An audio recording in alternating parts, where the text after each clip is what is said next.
Hello दोस्तों, आप लोगों का YouTube channel true victim mark में स्वागत है। जो सभी PAYQ प्रीवियस ईयर जितने भी क्वेश्चन है उसका हम जो परीक्षा दृष्टि यानी जो एग्जाम की दृष्टि से महत्वपूर्ण है उन्हीं क्वेश्चनों को लेते हैं।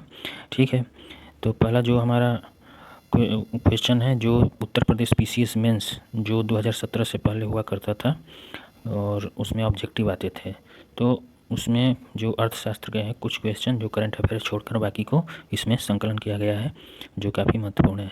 भारत में विशेष आर्थिक क्षेत्र नीति की घोषणा कब की गई थी? तो अप्रैल 2000 में। ठीक, नेक्स्ट है WTO की स्थापना 1 जनवरी 1995 को मार्केस समझौता के अधीन की गई थी।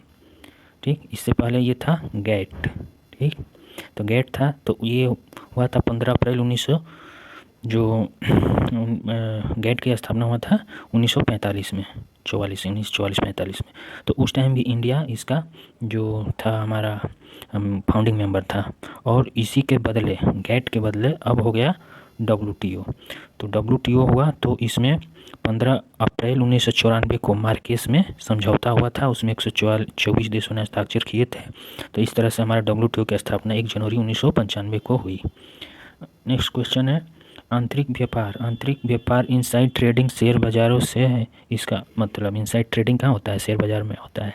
किस देश में शून्य आधारित बजट जीरो बेस्ड बजट सर्वप्रथम लागू किया गया था? तो USA में हुआ था। कब हुआ था? तो 1973 में हुआ था और इसके जो सूत्रधार थे जिमी कार्टर थे। और भारत में 1986 के बजट में शून्य आधारित बजट की सर्वप्रथम घोषणा की गई थी।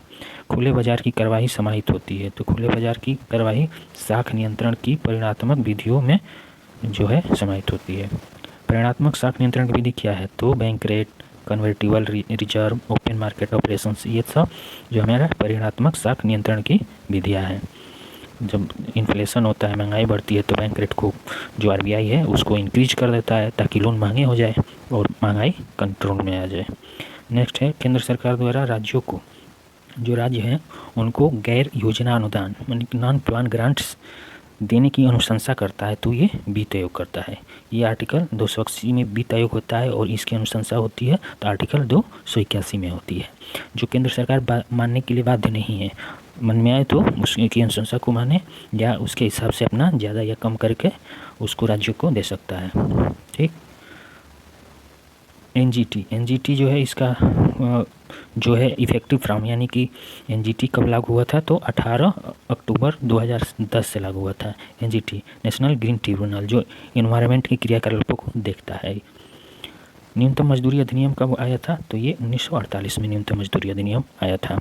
IRDA industrial development and regulation act, ये कब आया था? 1951 में। MRTP monopolistic and restrictive trade practices act आया था 1969 में। फेरा जो था फॉरेन एक्सचेंज रेगुलेशन एक्ट आया था 1973 में। इनका कालक्रम जो है उसका असेंडिंग आर्डर में बोला था इसको क्वेश्चन में कि 1948 में पहले हो जाएगा न्यूनतम मजदूरी है, उसके बाद IRDA, MRTP, उसके बाद फेरा हो जाएगा।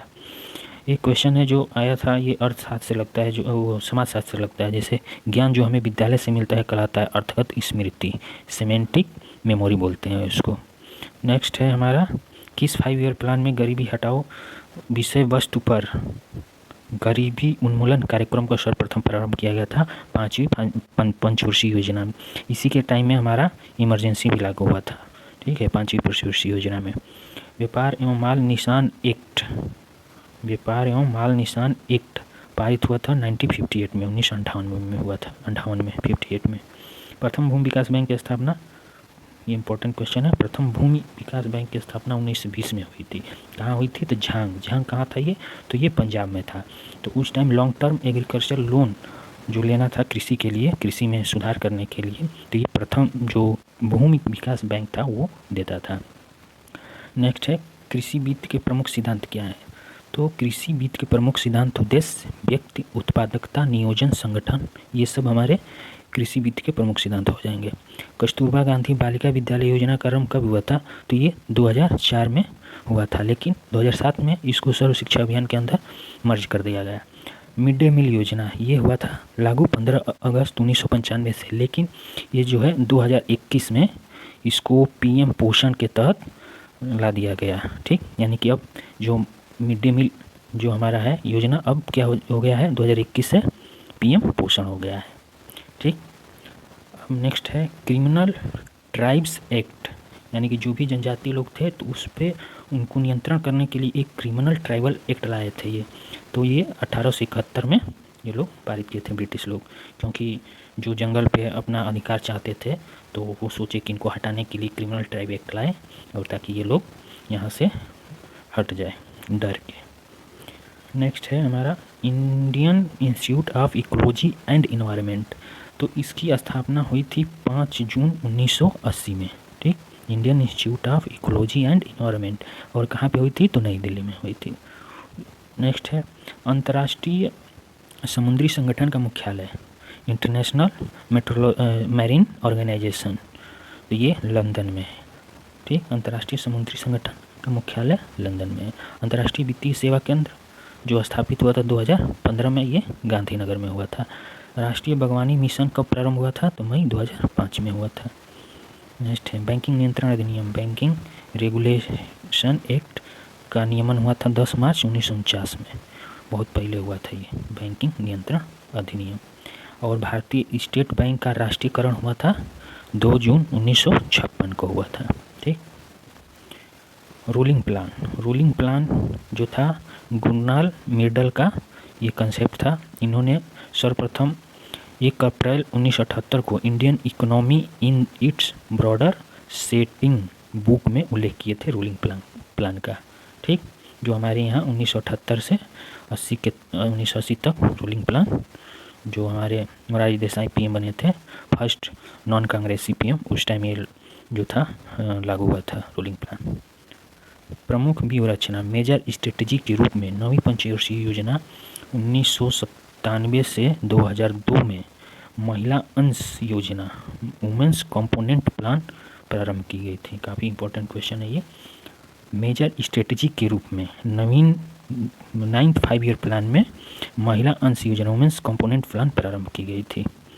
नेक्स्ट है कुछ जो क्वेश्चन है इसके विविध में, वो भी इसको ले रखे हैं। नाक-नी संलक्षण उत्पन्न होता है फ्लोराइड की प्रदूषण से। इसमें क्या होता है कि हम्प बैक कुबड़ भी निकल जाता है। अगर फ्लोराइड युक्त जल हम अगर पीते हैं तो उससे हमारे दांत भी खराब हो जाते हैं, फ्लोरोसिस हो जाता है दांतों में। तो नाक-नी संलक्षण क्या होता है? पैर का मुड़ना, इसमें पैर बेंड हो जाते हैं अधिक, जो भी अगर फ्लोराइड युक्त भोजन ये पानी पिएंगे तो उससे ये हो जाती है बीमारी। दो, एक तो हो गया नाक-नी संलक्षण और एक होता है फ्लोरोसिस, यानी कि जो हमारे दांतों को अपघटित कर देते हैं। कौन जैव अपघटनीय प्रदूषक है?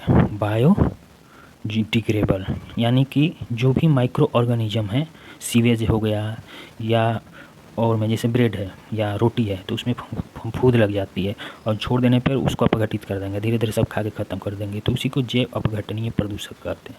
ठीक, सीवेज में होता है। समताप मंडल में ओजोन के स्तर की प्राकृतिक रूप से नाइट्रोजन ऑक्साइड द्वारा विनियमित किया जाता है। ये भी काफ़ी इंपॉर्टेंट क्वेश्चन है। जो भी हमारा स्ट्रेटोस्फीयर है उसमें ओजोन लेयर होता है, तो उस चीज़ को एक्सचेंज करता है कौन? तो नाइट्रोजन ऑक्साइड करता है। ठीक है। नेक्स्ट क्वेश्चन है रेनफेड एरिया डेवलपमेंट प्रोग्राम, ये कब आया था? तो 2011-12 में आया था। ये राष्ट्रीय कृषि विकास योजना के अंतर्गत एक उप योजना थी। इसको कृषि और सहकारिता विभाग द्वारा लॉन्च किया गया था, रेनफेड एरिया डेवलपमेंट प्रोग्राम 2011-12 में। ठीक, नेक्स्ट है सामाजिक न्याय एवं समानता के साथ समृद्धि। जो हमारा सामाजिक न्याय है एवं समानता के साथ समृद्धि, इस पे फोकस किया गया था 9वीं पंचवर्षीय योजना पे। ठीक, भारत में महिला समृद्धि योजना की कब शुरुआत हुई थी? ये काफ़ी अच्छा क्वेश्चन है। भारत में महिला समृद्धि योजना की शुरुआत 2 अक्टूबर 1993 यानी 2 अक्टूबर 1993 में महिला समृद्धि योजना की शुरुआत की गई थी। सदाबहार क्रांति के जनक कौन थे? MS स्वामीनाथन, जिसको ग्रीन रिवॉल्यूशन बोलते हैं। ये हुआ था इंडिया में 1967-68 के दौरान। और किस पे हुआ था? तो ये मूलतः गेहूं पर हुआ था। और किस क्षेत्र में हुआ था? तो ये पंजाब, हरियाणा और पश्चिमी उत्तर प्रदेश में हुआ था। नेक्स्ट है IMF का, इंटरनेशनल मॉनेटरी फंड का संस्थापक सदस्य भारत रहा, क्योंकि भारत भी उस टाइम साइन किया था 27 दिसंबर 1945 को। ठीक, अब नेक्स्ट है भारत में पहली बार वैट कब लागू हुआ था? तो वैट वैल्यू एडेड टैक्स लागू हुआ था 1 अप्रैल 2005 को। ठीक। और जीएसटी लागू हुआ 1 जुलाई 2017 से।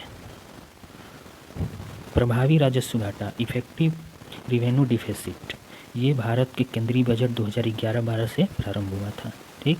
और इसको एफआरबीएम एक्ट जो है physical responsible budget management act के तहत 2003 के अंतर्गत इसको 2012-13 से बजट में सम्मिलित कर दिया गया। यानी कि 2011-12 में केंद्रीय बजट से प्रारंभ हुआ और एफआरबीएम एक्ट के अंदर ही इसको समाहित कर दिए नेक्स्ट ईयर से 2012-13 से। जो एफआरबीएम एक्ट होता है ये जो हमारा फिजिकल डिफिसिट होता है, जो राजकोषीय घाटा, उसको ये मैनेज करने के लिए सेंट्रल और राज्यों से बोलता है। राष्ट्रीय माध्यमिक शिक्षा अभियान ये कब शुरू हुआ था? तो ये 2009 से शुरू हुआ था। नरेगा जो बाद में मनरेगा बन गया, तो नरेगा 5 सितंबर 2005 को पारित हुआ था। ठीक। और जो शुरुआत हुई थी 2 फरवरी 2006 से नरेगा की शुरुआत हुई थी। इसमें जॉब की गारंटी 100 डेज जॉब की गारंटी थी। और जो मनरेगा हो गया, Mahatma Gandhi national rural employment guarantee जो एक्ट है ये 2 अक्टूबर 2009 से हो गया था। अब है राष्ट्रीय ग्रामीण आजीविका mission, national rural livelihood mission की शुरुआत 2 जून 2011 बांसवाड़ा राजस्थान में, वहाँ से शुरुआत हुई थी national rural livelihood mission. STEP support to training and employment programme for women, STEP योजना की शुरुआत हुई थी 1986-87 में। रोजगार स्किल इंडिया जो अभी है, तो उस टाइम स्टेप शुरू हुआ था। तंत्र समिति 1969 में किसके लिए था? तो औद्योगिक लाइसेंसिंग के लिए। वांचू समिति 1971 ये प्रत्यक्ष कर के लिए था। रजमनार समिति 1971 ये केंद्र राज्य संबंध के लिए था। चक्रवर्ती समिति थी 1985 में मौद्रिक नीति के लिए, जो भी मॉनेटरी पॉलिसी है उसके लिए थी चक्रवर्ती समिति। सूचकांक रेजिडेक्स संबंधित है, तो रेजिडेक्स सूचकांक से भूमि कीमत 2007 से राष्ट्रीय आवास बैंक द्वारा ये लॉन्च किया गया था। सूचकांक जो था रेजिडेक्स, इससे शहर के क्षेत्रों में आवास के लिए जो भूमि की कीमत निर्धारण करने से इससे संबंधित है। राष्ट्रीय उद्यमिता एवं लघु व्यवसाय विकास संस्थान स्थित है, तो ये नोएडा में है। इसकी स्थापना हुई थी 6 जुलाई 1983 को, राष्ट्रीय उद्यमिता एवं लघु विकास संस्थान। 1949 में भारत सरकार द्वारा नियुक्त राष्ट्रीय आय समिति के अध्यक्ष कौन थे? तो पीसी महाबोलिस। ठीक। और सदस्य में गडगिल हो गए और VRK राव हो गए। तो राष्ट्रीय आय समिति 1949 में स्थापित की गई थी। गलत साधन हमें कभी भी सही उद्देश्य तक नहीं ले जाते हैं, ये महात्मा गांधी बोले थे। साधन अच्छा हो तभी उद्देश्य हमें अच्छा मिलेगा, टारगेट अचीवमेंट होगा। इसीलिए जो भी है सिलेक्टेड पढ़िए और अच्छे से पढ़िए, याद कर लीजिए, काफ़ी इंपॉर्टेंट क्वेश्चन है सब। राष्ट्रीय हाइड्रोजन बोर्ड की स्थापना 2003 में हुआ था। दीर्घकालीन कृषि ऋण प्रदान किया जाता है जो है भूमि विकास बैंक द्वारा। ठीक। लघु कृषक विकास एजेंसी प्रोग्राम ये कब लॉन्च हुआ था? लघु कृषक विकास एजेंसी प्रोग्राम 1971 में लागू हुआ था। सर्वप्रथम 14 बैंकों का राष्ट्रीयकरण नेशनलाइजेशन ऑफ बैंक 19 जुलाई 1969 को हुआ था। ठीक। और दूसरी बार 6 बैंकों को हुआ था 1980 में। सिडबी का हेडक्वार्टर कहाँ है? तो सिडबी का हेडक्वार्टर जो है लखनऊ में है। ये कब स्थापना हुई थी? 2 अप्रैल 1990 को हुआ था। एक है डॉक्टर APJ अब्दुल कलाम का कंसेप्ट पूरा, यानी कि हमें शहर को डेवलप करने के बजाय जो रूरल एरिया है, गांव क्षेत्र है, उन पर ज़्यादा ही जो शहर की फैसिलिटी है उसमें दिया जाए। जैसे अच्छा संचार साधन हो, स्वास्थ्य साधन हो और स्वच्छता हो, रोजगार हो, ये सब पे डॉक्टर APJ अब्दुल कलाम की पुस्तक टारगेट 3 बिलियन में उल्लेख हुआ था। उसका नाम था पूरा। ठीक। Providing of urban amenities in rural areas, ये प्रधानमंत्री द्वारा 15 अगस्त 2003 से लागू भी हो गई थी। ठीक। नचिकेत मोर कमेटी पेमेंट बैंक से है फाइनेंशियल इंक्लूजन के लिए, जो हमारे पेटीएम और बाकी जो भी है संस्था है, ये सब पेमेंट बैंक्स हैं। तो नचिकेत मोर कमेटी 2013 के आसपास बनी थी ताकि देश में फाइनेंशियल इंक्लूजन जो वित्तीय समावेशन को बढ़ाने के लिए नचिकेत मोर कमेटी ने अनुशंसा की थी पेमेंट्स बैंक की। नेक्स्ट है किस पंचवर्षीय योजना के उद्देश्य आत्मनिर्भरता और शून्य विदेशी सहायता घोषित किया गया था? तो पंचवर्षीय योजना 1974 से 1979 तक चली थी। इसी के टाइम इमरजेंसी भी लागू हुआ था। नेक्स्ट है भारत में बेरोजगारी के आंकड़े एकत्रित एवं प्रकाशित करता है, तो NSO, अब हो गया NSO, पहले था CSO और NSSO, तो अब दोनों को मिलाकर NSO बना दिया गया है, तो वही बेरोजगारी के आंकड़ों को एकत्रित करता है।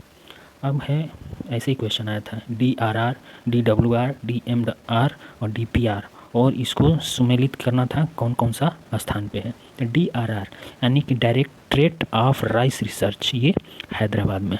DWR directorate of wheat research, यह है करनाल।